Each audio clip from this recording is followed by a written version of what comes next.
Ma'am, you need to stop resisting and get on the ground. I'm standing still with my hands You're visible. being belligerent. Get down now. Officer, I'm a sitting federal judge. You're making a serious mistake. I don't care who you think you are.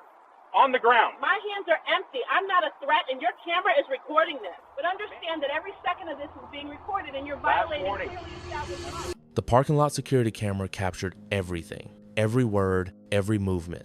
And Officer David Hutchins had absolutely no idea that the woman he was about to handcuff had spent the last 19 years sitting on the federal bench presiding over cases involving police misconduct, civil rights violations, and Fourth Amendment abuses. The woman standing next to the black Mercedes wasn't panicking, she wasn't crying, she wasn't begging. She was Judge Keisha Langford, and she had sentenced corrupt police officers to prison. She had ruled on qualified immunity cases. She had written legal opinions that became binding precedent in 3 states. And now she was about to become the plaintiff in a lawsuit that would cost the city hundreds of thousands of dollars and end multiple careers. Before we dive deeper into this absolutely shocking story, I need you to do something. Drop a comment right now and tell me where you're watching from, your country, your state, wherever you are. And if you believe in holding authority figures accountable when they abuse their power, hit that subscribe button. This story gets even more intense. You don't want to miss what happens next.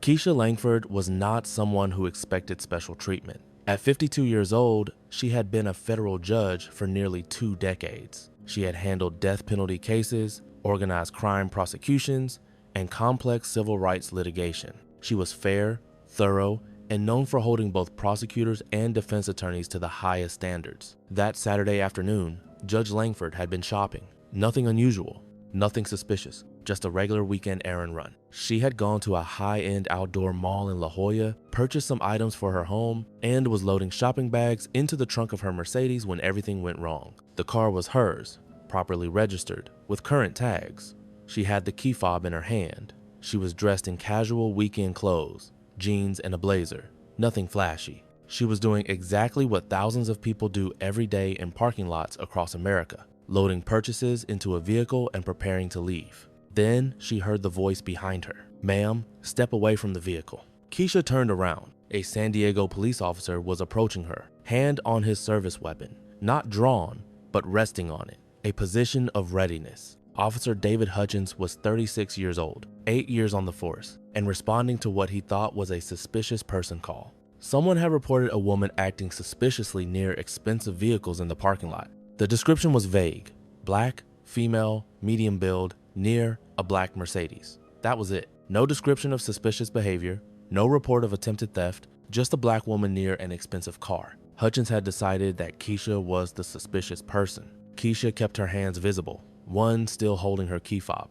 "Is there a problem, officer? I need you to step away from the vehicle and show me some identification." Keisha's legal mind immediately recognized what was happening. This was a Fourth Amendment seizure. Hutchins had detained her without reasonable suspicion of criminal activity. She had 2 choices: comply and sort it out later, or assert her rights immediately. She chose assertion.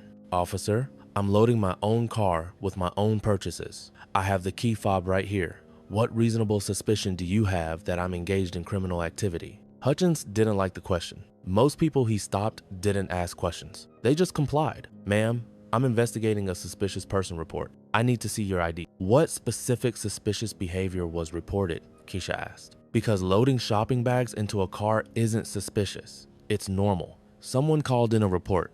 A report of what specifically? What crime do they believe was being committed?" Hutchins's hand tightened on his weapon. "Ma'am, you need to cooperate." "I am cooperating. I'm asking you to articulate the legal basis for this stop. That's not obstruction. That's my constitutional right." The confrontation was escalating. Other shoppers were starting to notice. Some slowed down to watch. One woman pulled out her phone and started recording from about 20 feet away. "I'm not going to ask again," Hutchins said. "Step away from the vehicle and provide identification." Keisha made a decision. She would comply under protest, document everything, and handle this through the proper legal channels. She had been a judge long enough to know that arguing with police in parking lots was dangerous, especially for Black Americans. "Officer, I'm going to comply with your request, but I want to state clearly that this stop lacks reasonable suspicion and violates my Fourth Amendment rights. I'm reaching for my wallet now to retrieve my identification." She moved slowly, deliberately. Her hand stayed visible. She reached into her purse and pulled out her wallet. Inside was her driver's license, her federal judge identification, her courthouse security credentials, her California bar card showing she was a licensed attorney. She handed Hutchins her driver's license first. Hutchins looked at it. Keisha Langford. The address matched vehicle registration he could see through the windshield. "This your car?" he asked. "Yes, prove it." Keisha held up the key fob and pressed the lock button. The car's lights flashed and the locks clicked. She pressed unlock. The lights flashed again and the locks opened. "Satisfied?" she asked. Hutchins should have apologized and left. He had detained someone loading their own vehicle with their own belongings. There was no crime, no violation, no reasonable suspicion. But Hutchins had a problem. He had made this stop in front of witnesses. He had escalated the confrontation, and backing down now would look like weakness. So he doubled down. "You're being belligerent and uncooperative. I'm gonna need you to wait here while I verify this information." Have you ever been detained by police for doing absolutely nothing wrong? Type yes or no in the comments. Keisha felt her anger rising, but she kept it controlled. "Officer, I've provided identification. I've demonstrated ownership of the vehicle. There's no legal basis to continue this detention. Am I free to go?" "No, you need to wait while I run your information." "On what grounds?" "On the grounds that I'm conducting an investigation." "An investigation into what crime?" Hutchins didn't answer. He walked back to his patrol car with Keisha's license. Keisha stood next to her Mercedes, hands visible, waiting. She looked at the woman who was recording and gave a small nod. "Keep recording," the nod said. "This matters." Hutchins sat in his patrol car, running Keisha's license through the system. It came back clean. No warrants, no criminal history, perfect driving record. The registered owner of the vehicle matched the license. Everything checked out. Hutchins should have returned the license, apologized for the confusion, and let Keisha go. But he had a bigger problem now. He had made a bad stop and continued it past the point of reasonableness. He needed to find something to justify his actions. He got out of his patrol car and approached Keisha again. "Ma'am, I'm going to need to search your vehicle." Keisha's eyes narrowed. "On what basis?" "I have reasonable suspicion that there may be stolen merchandise in the vehicle." "Based on what?" "I have receipts for everything I purchased. The bags are from stores in this mall." "Your reasonable suspicion is based on what specific articulable facts?" Hutchins was trapped. He had no facts. He had a vague suspicious person report and his own assumptions. That's not reasonable suspicion. That's not probable cause. That's bias. "Ma'am, you're being uncooperative." "That gives me reasonable suspicion." Keisha almost laughed. "No, officer, it doesn't. Asserting my constitutional rights is not evidence of criminal activity. Arizona v. Johnson establishes that clearly. You cannot use my refusal to consent to a search as justification for reasonable suspicion." Hutchins' face flushed. "Are you a lawyer?" "I'm a federal judge." The parking lot seemed to go quiet. Even the background noise of traffic and shoppers seemed to fade for a moment.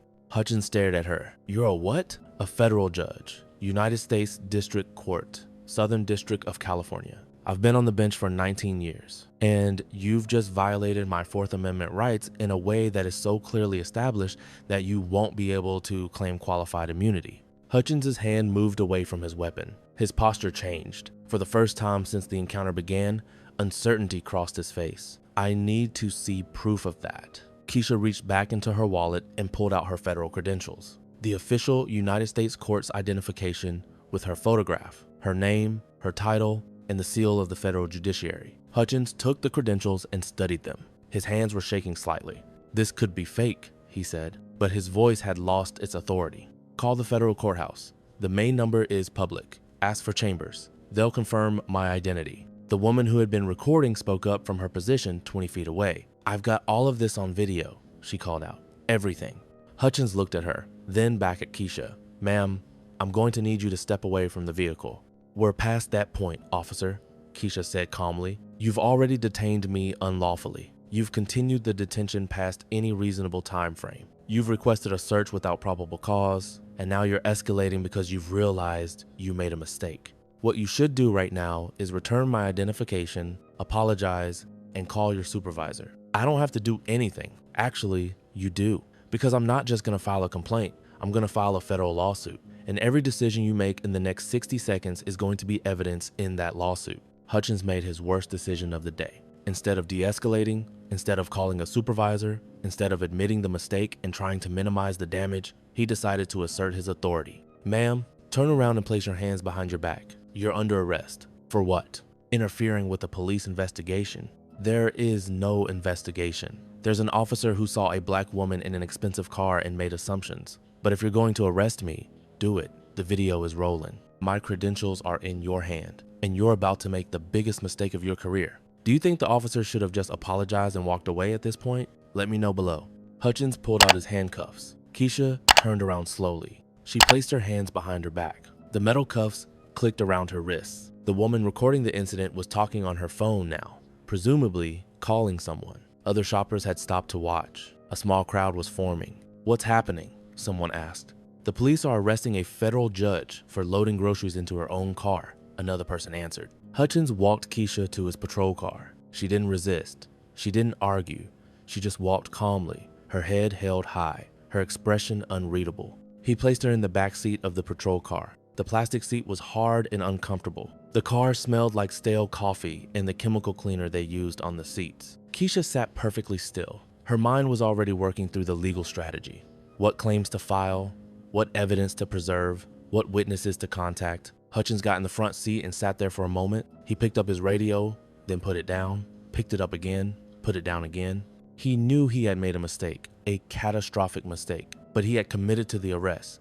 There was no way to undo it now without looking incompetent. He started the car and drove to the police station. The drive took 11 minutes. He didn't say a word. Keisha didn't either. When they arrived at the station, Hutchins brought Keisha inside. Other officers looked up from their work. They saw a well-dressed black woman in handcuffs and didn't think much of it initially. Hutchins took Keisha to the processing area. A female officer named Carmen Rodriguez was assigned to process her. Rodriguez was a 12-year veteran who had seen everything. Rodriguez started the standard booking procedure. Personal belongings removed and cataloged. Phone, keys, wallet, jewelry.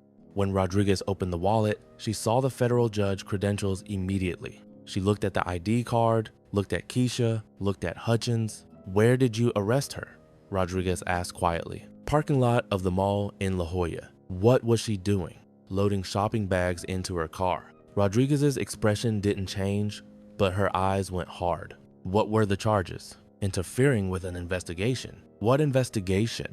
Suspicious person report. Rodriguez held up the federal credentials. "Did you verify these?" "I think they might be fake." Rodriguez had processed thousands of arrests. She had seen every kind of fake credential that criminals could produce. These weren't fake. The holographic seal, the microprinting, the weight and texture. These were real federal court credentials. She stepped away from the processing desk and walked directly to her watch commander's office. Lieutenant Marcus Freeman had been with the San Diego Police Department for 21 years. He had handled difficult situations. He had managed controversial arrests. But when Rodriguez walked into his office holding federal judge credentials, his stomach dropped. "Where's the person these belong to?" Freeman asked. "Processing area." Hutchins brought her in, arrested her for interfering with an investigation. Freeman stood up immediately. He walked to the processing area and looked at Keisha sitting calmly in the holding chair. He looked at the credentials again. He walked to his office, closed the door, and made a phone call. The call went to the duty assistant chief. The conversation lasted 3 minutes. When Freeman hung up, he looked like he had aged 5 years. He walked back to the processing area.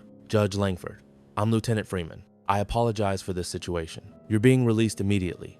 "What was I being charged with?" Keisha asked. "That's being reviewed. I want everything in writing. The initial call report, the body camera footage, the dash cam footage, the booking report, Officer Hutchins' written statement of probable cause, everything."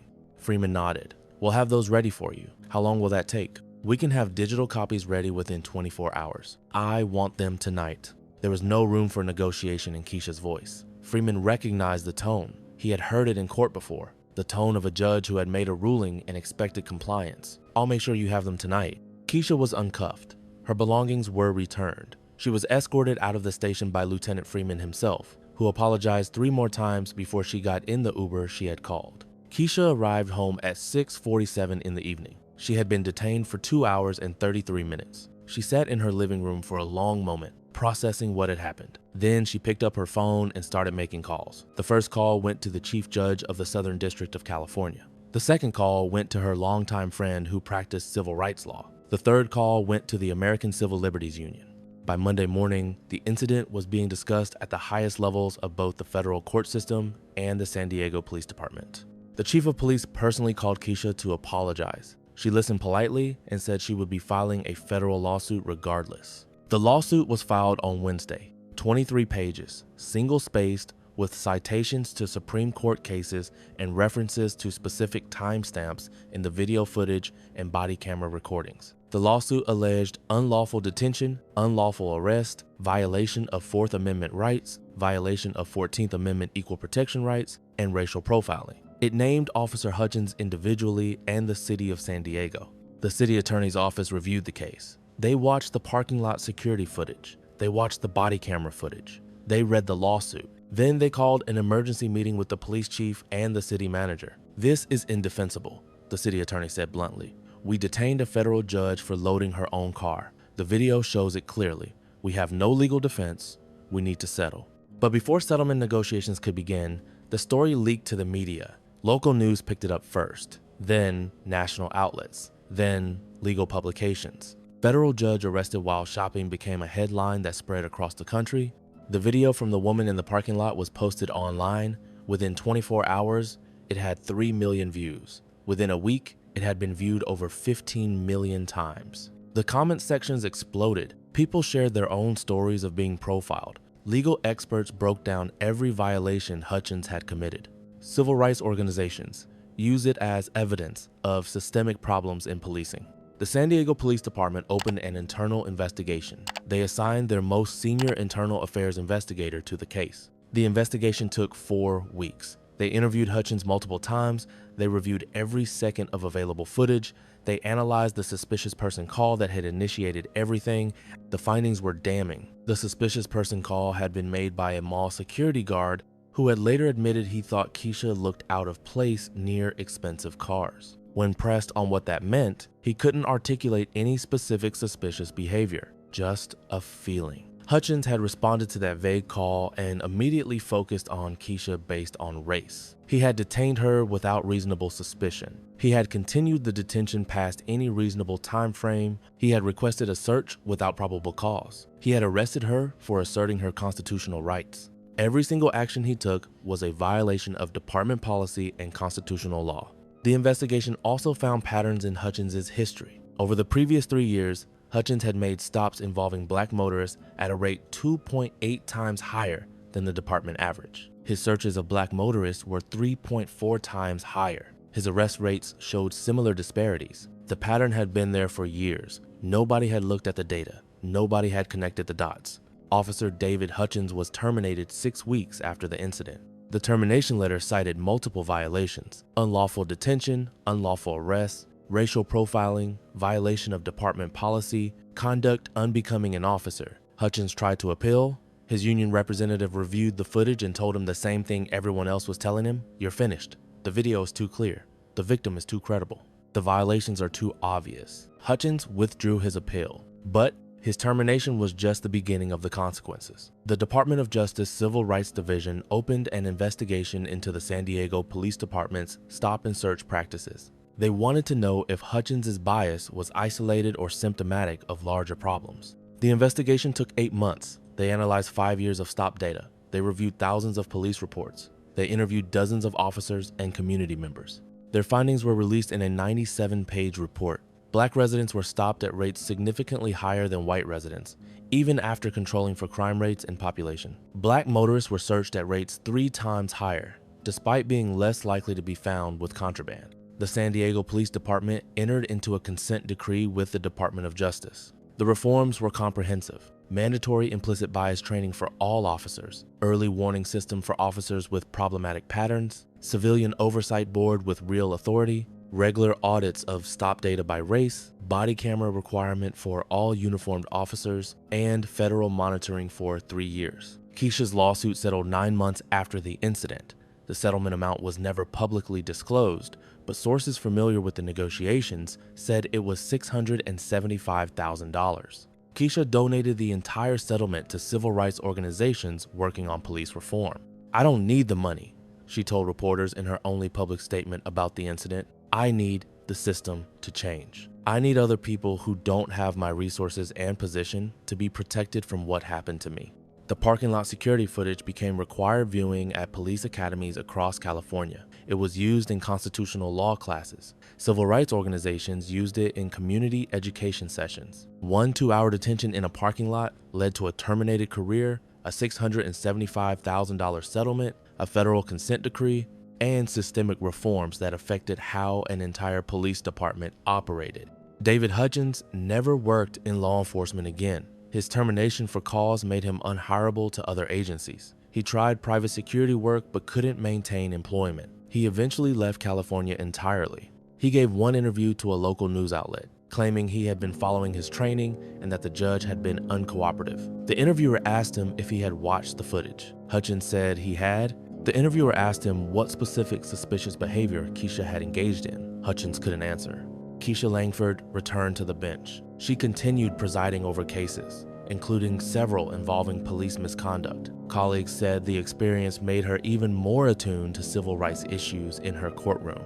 In private conversations with other judges, Keisha has said that what happened to her wasn't unique. It was just documented. She said thousands of Black Americans experience similar treatment every day, but they don't have federal credentials, they don't have legal knowledge, and they don't have the resources to fight back. That's why she pushed for the footage to be made public and why she donated the settlement. So the incident could become a teaching moment so people could see what racial profiling looks like. So officers could learn that assumptions aren't evidence and bias isn't reasonable suspicion. The security camera footage is still online. You can watch it yourself. You can see a federal judge calmly asserting her rights while being detained for the crime of shopping while Black. You can see the moment Hutchins realizes what he's done. You can see what accountability looks like when the system actually works. What's your biggest takeaway from this story? Drop it in the comments below. And if this opened your eyes to the reality of racial profiling, make sure you're subscribed, because we tell stories that need to be heard. This story matters because Keisha Langford had every advantage. She had legal knowledge, she had credentials, she had position and authority. And she still got handcuffed in a parking lot for loading shopping bags into her own car. Think about everyone who doesn't have those advantages. Everyone who gets stopped and searched based on assumptions. Everyone who gets arrested for asserting their rights. Everyone who doesn't have the knowledge or resources to fight back. Keisha's story shows that even when you have every advantage, bias can still affect you. But it also shows that accountability is possible, that the system can work, that consequences can follow violations. Not every unlawful detention ends with justice. Not every case of racial profiling leads to termination and reform, but this one did, and that matters. Thanks for watching this story all the way through. If this made you think differently about police accountability and racial profiling, share it with someone who needs to see it. Hit subscribe if you haven't already. We're gonna keep bringing you stories that matter. Drop a comment. Do you think $675,000 was enough? What would real accountability look like? See you in the next one.